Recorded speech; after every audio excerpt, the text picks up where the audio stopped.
नमस्कार दोस्तों, कैसे हैं आप सब। मैं संजय एक बार आपका फिर से स्वागत करता हूं हमारे YouTube के चैनल अंधा योगा बाय संजय में।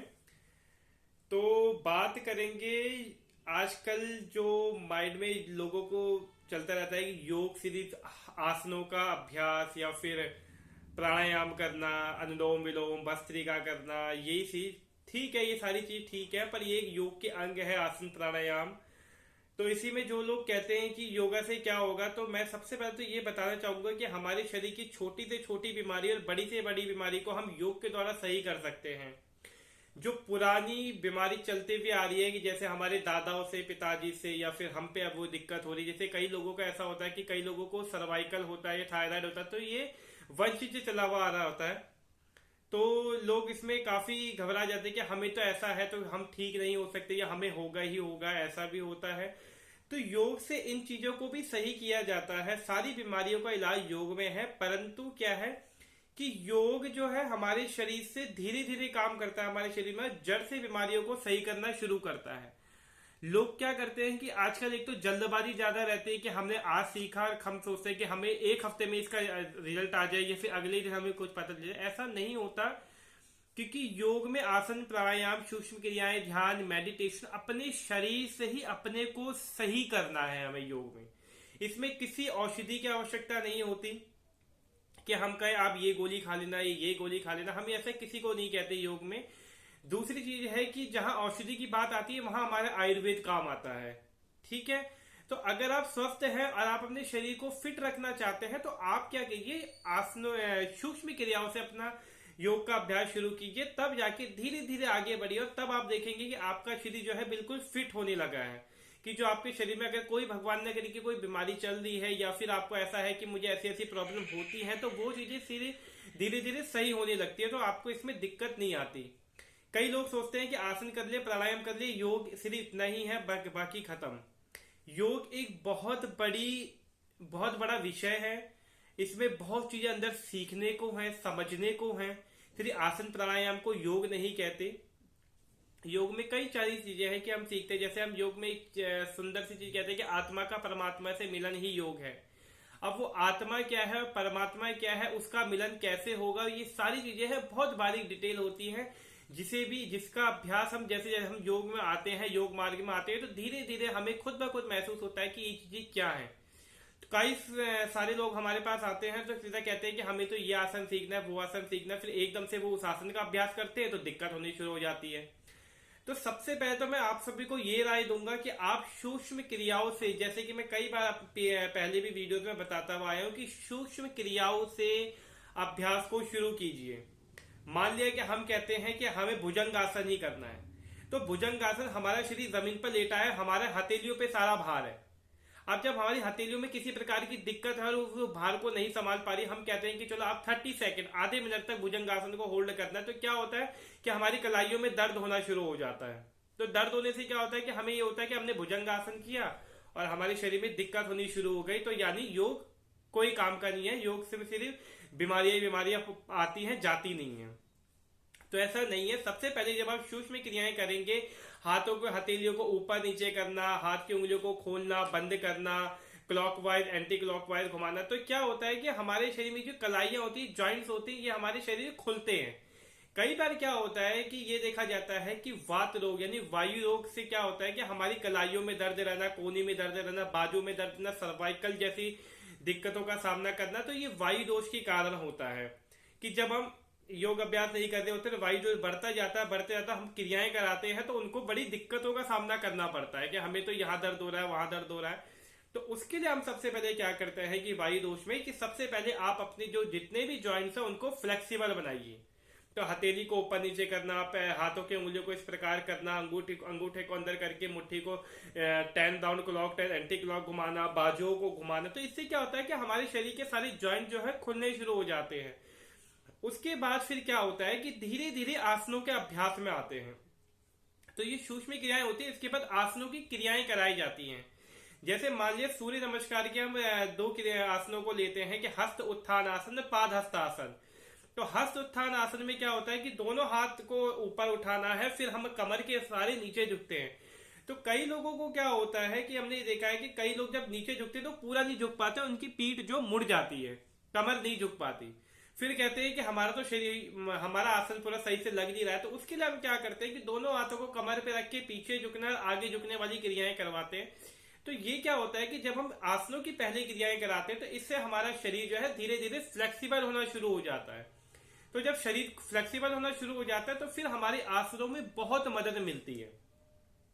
तो कभी भी सबसे पहले तो यह अभ्यास आपको नहीं करना कि आप सीधा ही आसनों पे आ जाएं। पहले सूक्ष्म क्रियाएं, उसके बाद आसनों की क्रियाएं, उसके बाद आसन का अभ्यास। जब आप इन चीजों में परफेक्ट होने लग जाते हैं तब हम जाके आगे आपको श्वास की क्रिया यानी प्राणायाम शुरू करवाते हैं। अब बहुत से लोग कहते हैं कि आप प्राणायाम इतनी देर बाद शुरू करवाते हैं, पहले क्यों नहीं करवाते? तो देखिए, प्राणायाम तो तब से शुरू हो जाता है जब से आप क्रियाएं शुरू कर देते हैं। क्योंकि जब हम कहते हैं कि दोनों हाथों को सामने सीधे करके सांस भरते हुए हथेली को ले जाएं ऊपर और सांस छोड़ते हुए लाएं हथेली को नीचे, तो यहां से हमारी श्वास की क्रियाएं धीरे धीरे शुरू हो जाती है कि जब हम धीरे धीरे श्वास को ले रहे हैं और धीरे धीरे श्वास को छोड़ रहे हैं, तो यहां भी ये प्राणायाम का हमारा अभ्यास हो जाए, जिसे श्वास प्रश्वास की क्रिया कहते हैं कि धीरे धीरे श्वास को लेना, धीरे धीरे श्वास को छोड़ना। कभी आप नोट कीजिएगा कि आप दौड़ के आ रहे हैं और फिर आपको क्या हो रहा है कि सांस चढ़ती है, बहुत तेज से हमारे फेफड़े फूलने लग जाते हैं, सांस तेजी से चलती रहती है। उसमें आप एक छोटी सी क्रिया कीजिए कि आराम से बैठ जाइए या खड़े होके ही धीरे से लंबी सांस लेनी शुरू कीजिए। जैसे जैसे आप लंबी लंबी और गहरी गहरी सांसें लेना शुरू करेंगे तो आप महसूस करेंगे जो हमारी दिल की धड़कनें बढ़ी हुई थी, जो हमारा सांस ऊपर चढ़ रहा था, उतर रहा था, हमें दिक्कत हो रही थी, बोलने में तक दिक्कत हो जाती है जब हम जल्दी जल्दी कोई काम करते हैं। तो आप जब गहरी लंबी सांसों का अभ्यास करते हैं तो उससे क्या होता है कि हमारा जो शरीर होता है बिल्कुल शांत होना शुरू हो जाता है। तो सबसे पहले हम श्वास पर श्वास की क्रियाएं कराते हैं कि आप धीरे धीरे अपनी श्वासों पे कंट्रोल करना शुरू कीजिए। तो हम क्रियाओं के साथ साथ ही सांस भरते हुए पीछे झुकेंगे, सांस छोड़ते हुए आगे आएंगे, सांस भरते हुए पीछे झुकेंगे, सांस छोड़ते हुए आगे आएंगे। तो इससे क्या होता है कि हमारे प्राणायाम में जो श्वास पर श्वास की क्रिया है ये हमारी शुरुआत से ही शुरू हो जाती है। उसके बाद हम प्राणायाम पे आते हैं कि जैसे मान लिया हमने गहरी लंबी सांसों का अभ्यास कराया कि श्वास भरेंगे तो आपका पेट फूलेगा, श्वास छोड़ेंगे तो पेट आपका अंदर, तो आपको इतनी दिक्कतों का सामना नहीं करना पड़ता। क्योंकि कई बार देखा जाता है कि डायरेक्ट अगर किसी को प्राणायाम करा देते हैं तो उनका पहली बात तो मन ही नहीं लगता, उसके बाद उनकी क्रियाएं सही नहीं होती कि हम सांस भरते हुए पेट को फूलना है। कई बार क्या होता है कि सांस भरते समय लोगों का पेट अंदर जाता है और छोड़ते समय बाहर आता है, तो जिससे क्या होता है ये हमारे शरीर में नुकसान पैदा करता है। तो जब ये क्रियाएं हमारी शुरू होने लग जाती है तब आप देखेंगे कि खुद ब खुद आपके शरीर में चेंज जाने लग जाएगा। दूसरी बात यह है कि जैसे मान लिया कि आपको शरीर में किसी प्रकार की कोई दिक्कत हो रही है तो आप खुद ब खुद देखेंगे कि वो परेशानी हमारी खुद ब खुद दूर हो रही है। कई बार हमारे पास ऐसे पेशेंट आते हैं कि वो हमें कई सारी बीमारियां बता देते हैं, हम नॉर्मली रहते हैं और उनको सिर्फ क्रियाएं कराते रहते हैं। और आप क्रिया कीजिए और अपने बीमारी को भूल जाइए, आप सिर्फ योग की क्रियाओं पे ध्यान दीजिए। उनको उनकी बीमारी के हिसाब से क्रियाएं कराते हैं तो धीरे धीरे जब उनको महीना 2 महीना होने लग जाता है तो खुद ब खुद कहते हैं कि मेरे कमर का दर्द जो पहले हो रहा था अब वो नहीं हो रहा, मेरी गर्दन में अगर सर्वाइकल का दर्द किसी को था वो अब नहीं हो रहा, थायराइड में अगर किसी को कोई प्रॉब्लम थी वो सही हो गई है। बहुत से लोगों का आजकल देखा आपने चश्मा पहनते हैं क्योंकि आई साइट बहुत ज्यादा वीक हो गई, क्योंकि बैठने का काम पीसी पे रहता है, कंप्यूटर पे रहता है या फोन पे काम रहता है, तो उससे क्या होता है हमारी आई साइट बहुत ज्यादा दिक्कत हो जाती है। बच्चे जो लगातार पढ़ते रहते हैं, ज्यादा पढ़ते रहते हैं, तो उनके लिए सिर्फ आंखों को ब्लिंक करना, ऊपर देख के दाएं बाएं ये सब करके तो हमारे आंखों तक की रोशनी तेज हो जाती है योग से। तो योग में ऐसी बहुत सी क्रियाएं हैं जो हमारे शरीर को बिल्कुल स्वस्थ बनाती है, फिट रखती है। ठीक है, अब एक छोटी सी बात मैं आपको बताता हूं कि क्या है कि एक बार हमारे पास एक पेशेंट आए जिसने कहा कि हमें डिप्रेशन है, डिप्रेशन की बहुत ज्यादा हम दवाइयां खा रहे हैं, हमें नींद नहीं आती, दिमाग कहीं का कहीं रहता है, हमें समझ नहीं आता करना क्या है क्या नहीं करना, ये सारी चीजें उन्होंने कही। तो हमने सिर्फ कुछ नहीं किया, सबसे पहले उन्हें सूक्ष्म क्रियाएं कराई, ठीक है। उसके बाद हमने उन्हें आराम से बिठाया और सिर्फ ओम चैंटिंग का अभ्यास करवाया।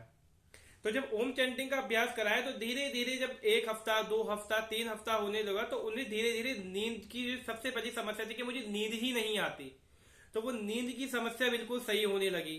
उसके बाद जो उनके दिमाग में विचार चलते रहते थे जो कि हमें जो उनको एक स्थिर रहने नहीं देते थे, तो वो सारी चीजें धीरे धीरे सिर्फ मात्र एक ओम चैंटिंग से सही होने लगी।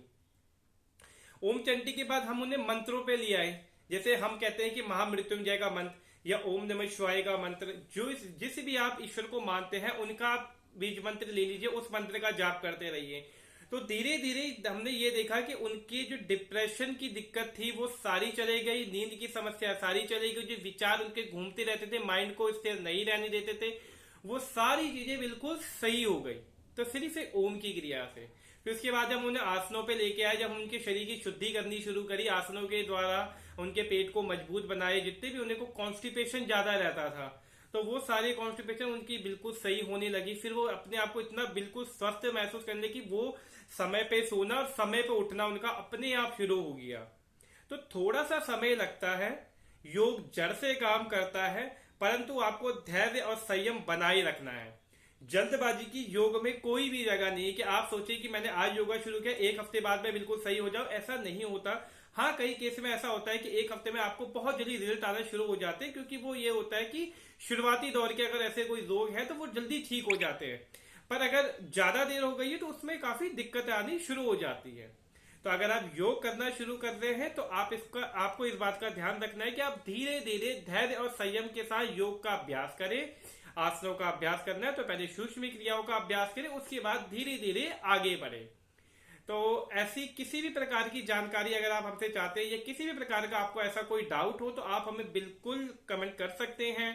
नंबर मेरी कई कई वीडियो में रहता है, मैं इसी वीडियो में भी नंबर दे दूंगा। अगर किसी प्रकार की कोई समस्या आपको रहती है तो आप हमें कॉल कर सकते हैं, ये व्हाट्सअप नंबर है, आप मुझे मैसेज कर सकते हैं।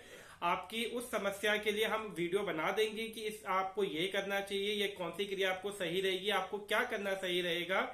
तो आशा करता हूँ आपको ये वीडियो पसंद आई होगी। अगर पसंद आई तो हमारे चैनल को लाइक, सब्सक्राइब, शेयर जरूर करें। किसी भी प्रकार की कोई भी दिक्कत है तो हमें जरूर बताएं, हम उसका समाधान आपको जरूर बताएंगे। धन्यवाद।